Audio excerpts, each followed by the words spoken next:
আজকে ভূমিকম্প হয়েছে না? হ্যাঁ, সবাই তো অনুভব করছেন, অনেক বড় আকারে একটা ভূমিকম্প হয়েছে।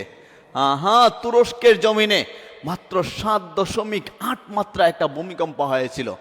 7.8 মাত্রার ভূমিকম্পের কারণে 45,000 বিল্ডিং গুলা ভেঙে চুরমার হয়েছিল। 45,000 বিল্ডিং। আমরা তো ভালো আছি, কেননা ওই মালিক তো আমাদেরকে এখনো ভালোবাসেন। এই জমিনটা শাহজালালের জমিন, এই জমিনটা শাহ ওলিউল্লাহ, এই জমিনটা আমাদের শাহ আহমদ শফি রহমতুল্লাহি আলাইহির জমিন। এই জমিনের মধ্যে আল্লাহ ওয়ালারা আছেন, যার কারণে এখনো আল্লাহ আমাদেরকে হেফাজতে রাখছেন।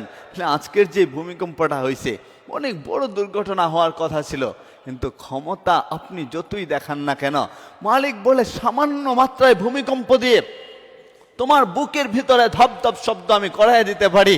সামান্য একটা ভূমিকম্প হইল, চিন্তায় পড়ে গেলা, কোথায় যেন বিল্ডিং পড়ে যায়। অনেকে আলোচনা করে কোন এলাকায় না জানি কোন ঘটনা ঘটে গেছে, হয় কি হয় না? হ্যাঁ, ওই আলোচনা আপনারা করেন। মালিকের হুকুম ছাড়া কোনো কিছুই চলে না। মাটি একটু নাড়া দিয়েছে, সামান্য ভূমিকম্প হয়েছে, এই পৃথিবীর সকলে ভয় পাইছে। রাজাও ভয় পাইছে, বাদশাও ভয় পাইছে, নেতাও ভয় পাইছে, এমপি, মন্ত্রী, চেয়ারম্যান, মিনিস্টার, অ্যাডভোকেট, জজ, ব্যারিস্টার সকলেই ভয় পাইছে। মালিক বলে শোনো, সেদিন এমন একটা সময় আসবে, ইদা জুলজিলাতিল আরদু জিলজালাহা, মহাপ্রলয়ের সময় যখন হবে। এখন তো পৃথিবীতে 6 মাত্রায়, 8 মাত্রায়, 5 মাত্রায়, 7 মাত্রায় ভূমিকম্প আল্লাহ দেন। তখন পৃথিবী 100 মাত্রায় যখন ভূমিকম্প হবে, ইসরাফিল আলাইহিস সালাম সিংহায় যখন ফু দিবেন, পৃথিবী আর পৃথিবীর অস্তিত্বে থাকবে না। এখন বিল্ডিং বাইয়া জমিনে পড়ে যায়, কিন্তু তখন আর এই বিল্ডিংগুলো জমিনে পড়বে না, তুলার মতো উঠতে শুরু করবে, তুলার মতো। সুতরাং আমাদের সকলকে মরে যাইতে হবে। একবার চোখটা বন্ধ করে যদি আপনি আমি ভাবতাম যে আমাদের শরীরে লাশটা যখন পরানো হইবে, শরীরের মধ্যে সাদা কাফন যখন আমাদেরকে পরানো হইবে, আমাদের বাবা মা, আমাদের ছোট ছোট বাচ্চারা, ছোট ছোট সন্তানরা, আমাদের ভাই বোনেরা আমাদের দিকে তাকায় থাকবে, কান্না করবে। এই মসজিদের মাইক থেকে যদি এলান দেওয়া হয়, আপনার আমার নাম ধরা বা আপনার আমার সন্তানের নাম ধরা, যে জানাজার আর কয়েক মিনিট সময় বাকি আছে, আপনি সহ্য করতে পারবেন নাকি? কথাগুলো দিল থেকে যদি আপনি বোঝেন, যদি আমলে নিতে পারেন, আমি চাই যে আপনারা দিল থেকে বুঝেন। যদি সহ্য করতে নাই পারেন, তাহলে ওই মালিকরে ভুলে থাকেন তো থাকেন কি করে? আপনি তো সহ্য করতে পারবেন না। যদি আপনার শরীরের মধ্যে কাফনের কাপড় পরানো হয়, যখন আপনি দেখবেন পৃথিবীর আলো বাতাস পাওয়া যায় না, কোনো শ্বাস প্রশ্বাস নিতে পারতেছেন না, আপনি বুঝবেন যে পৃথিবী আর পৃথিবী রইল না, আমি তো পৃথিবী ছাড়া ওই কবরের বাসিন্দা হয়ে গেলাম, মউত হয়ে গেলাম, আমার নামটা লাশ হয়ে গেল। বাবাকে রাইখা আসছিলাম, বাবা আজকে আর আপন নাই, আমাকে ছাড়া বাবা ঠিকই একা একা থাকবে। যে মা আমাকে ছাড়া থাকতে পারতো না, ওই মাও তো আজকে আমাকে ছাড়াই থাকতে হবে। ভাই বোনেরা, স্ত্রী পুত্ররা আমাকে ছাড়াই থাকতে হবে। তাহলে আমাকে একা কইরা সবাই চইলা যাবে, তো আমি কার জন্য দুনিয়ায় এত ভালোবাসা, এত মায়া দেখায়া, সম্পদ কামায়া আমার মালিকরে বইলা থাক। মালিকরে বইলা থাকবেন, কার জন্য করবেন? আপনি যার জন্য মালিকরে ভইলা যাবেন, ওই ব্যক্তিটার জন্য আপনাকে কবরে শাস্তি হইতে পারে। আপনি যার জন্য মালিকরে ভইলা যাবেন, ওই ব্যক্তি আর ব্যক্তির জন্য আপনার হাসরের শাস্তি হইতে পারে।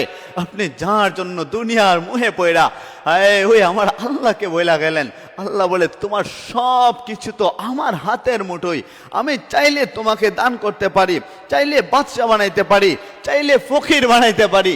কবি তো ঠিকই বলে, সকালবেলার বাচ্চারে তুই ফকির, সন্ধ্যাবেলা। কত মানুষ তো এমন হয়, কই ধনী মানুষ কোনো এক কারণবশত আল্লাহ তাকে গরিব বানায় দেয়। সুতরাং ক্ষমতা দেখাবো না। তাবারাকাল্লাযী বিয়াদিহিল মুলকু ওয়া হুয়া আলা কুল্লি শাইইন কাদির। শুনেন, ক্ষমতা ওই আমার মালিকের। আপনি আমি ক্ষমতা দেখায় লাভ হবে না, কেননা যেদিন লাশ হয়ে যাব, ওই কাফনের কাপড় আপনাকে টাকাওয়ালা চিনবে না। একই কাফনের কাপড়, আলাদা কোনো কাফনের কাপড় থাকবে না।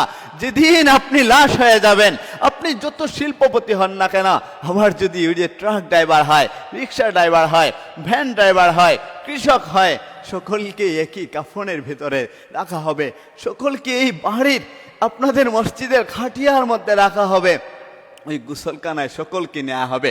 সকলের জন্যই মাটি কিন্তু যার যার হাতে 3.5 হাত ওই মাটির ভিতরে রাখা হবে।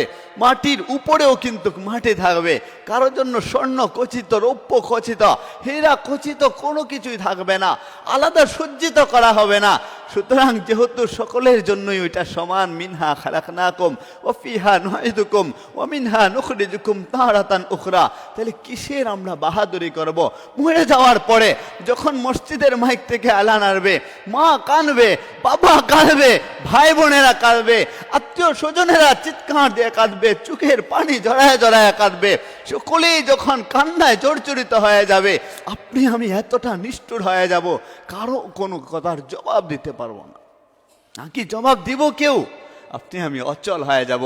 আমাদেরকে মানুষজন অচল অবস্থায় ওই 4 পাওয়ালা বাহনের উপর তুলবে, তুইলে যখন বাড়ির আঙিনা দিয়া নিয়ে যাবে, হায় আপনার মা, আপনার সন্তান, আপনার বোন, আত্মীয় স্বজনরা ওই ঘরের মধ্যে যারা মহিলা আত্মীয় স্বজন আছে ঘরের চৌকাঠের মধ্যে ধরবে আর আপনার দিকে তাকায় থাকবে, চোখের পানিগুলা ঝরাইতে থাকবে, কাউকে কিছু বলবে না, শুধু কান্না করবে, চোখের পানি জড়াবে আর বলবে, আজকে তুই আমাকে ছাইরা চলে যাচ্ছিস, আমাকে একা রাইখা কি করে তুই থাকবে ওই কবরে, যেখানে আমাকে না দেখলে থাকতে পারিস না, আজকে ওই কবরে চলে যাচ্ছিস আমাকে ছাইরা, তুই থাকবে তো থাকবে কি করে? ওই শীতের সময় তোকে ওই কবরে রাখা হবে, জানি না কেমন করে তুই থাকবি। যদি সন্তান মরে যায়, বাবা বলবে, মা বলবে যে আমার সন্তানটা শীতের সময় কবরে কেমন আছে জানি না, আমাদের তো অনেক ঠান্ডা লাগছে, শীত লাগছে, কম্বল দেওয়া হচ্ছে না, কিন্তু আমার সন্তানটা ওই কবরে শীতের সময় কি করে একা একা থাকতেছে, আমার কোলে না শুইতো, আমার কাছে না ঘুমাইতো, এখন একা থাকে কি করে? সন্তান বলবে, আমার বাবা মরে গেছে, বাবা শীতের সময় কিভাবে থাকবে ওই কবরের মধ্যে? আপনি কাঁদবেন, আপনি কান্না করবেন আপনার বাবা মায়ের জন্য, আত্মীয় স্বজনের জন্য, কিন্তু বাস্তবতা তো এটাই, ওই কবরে আপনাকে যেমন যাইতে হবে, আপনার মায়াকে যেমন যাইতে হবে, মাইকে যেমন যাইতে হবে, বাপকে যেমন যাইতে হবে, সন্তানকে যেমন যাইতে হবে, আদরের স্ত্রী যাকে ধরায় ধরে আপনি ঘুমান ওই স্ত্রীকেও যাইতে হবে, আমাকেও যাইতে হবে, এখানে থাকার জন্য আসেন। এর জন্য মালিকের দরবারে তওবা করা যে, ও মালিক, জীবনে কত গুনাহ করলাম, আপনি তো জানেন, আমি দুনিয়ার কোনো মানুষকে বলবো না, আমি আপনাকে বলবো কত অন্যায় করছি, তো আপনার কাছেই তো আমার আবদার রাখার জায়গা, তা আমি রাতের বেলা অন্ধকারাচ্ছন্ন অবস্থায় আল্লাহর কাছে 2টা হাত যদি তুইলা দিতে পারেন পবিত্র হইয়া, বলবেন, মালিক যা করছি দুনিয়ার মানুষ যদি জানে, জুতার মালা আমাকে পড়াইবে, ঝাড়ু দিয়া পিঠাবে, বাবা মা যদি জানে ঘর থেকে ভাড় করে দিবে, ও মালিক বাবা আমাকে জানাই নাই, দুনিয়ার মানুষকে জানাবো না, আপনার দরবারে আমি জানানোর জন্য আসছি, আপনি আমাকে মাফ করে দেন না।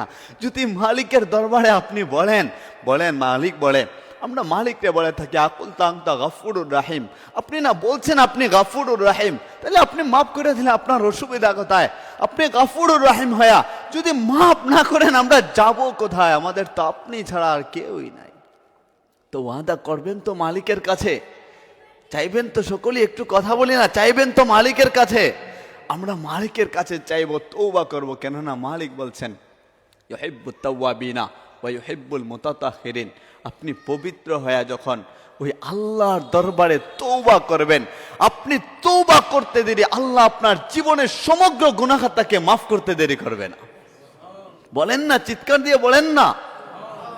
হ্যাঁ, আল্লাহ যেন আমাদের সকলকে আমাদের জীবনে যত অন্যায় করেছি, পাপ কাজ করেছি, সব মাফ করে পবিত্র বানায় দেন, বলুন আমিন।